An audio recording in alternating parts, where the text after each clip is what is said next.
To create a sequence of messages, we're going to navigate to Messenger over here on the left-hand side, and we're going to come here to our sequences.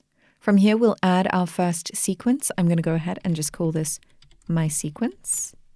I would then add my information like my from name and my email address, and then I'm going to hit save.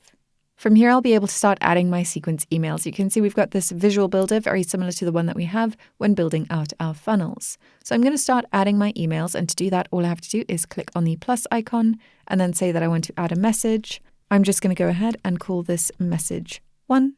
And then make sure it's an email, and then I don't want to split test this, and then I'm going to hit save. From here, I can continue to add emails and conditions to my sequence. So I'm going to go ahead, add the plus icon, and I'm going to go ahead and add a second message. I'm just going to call it message 2. It's an email, split test disabled, and hit save.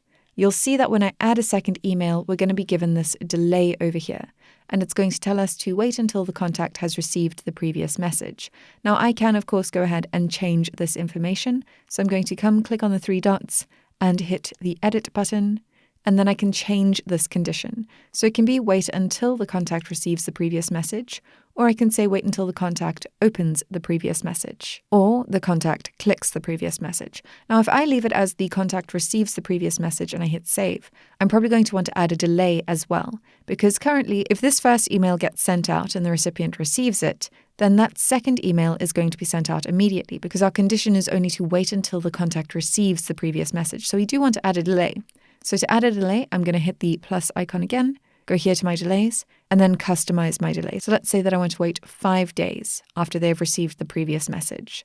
I could also schedule this message if I wanted to, so I could say yes, and then schedule it in a specific time zone and include specific days and choose the specific time. But I'm going to leave this as no, and it's just going to send exactly 5 days after I sent the initial message. I'm going to hit save. And so now we've created a very basic sequence. So message 1 is going to be sent.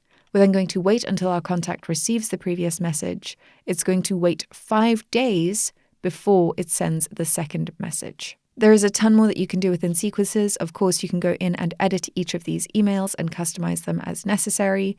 And you can specify and filter your recipients. And when everything is done and set up, you can come here and confirm your sequence and make sure that it is ready to be sent out. Again, there is a ton more that you can do within your sequences here, but this is just a basic setup for a basic sequence to get you started.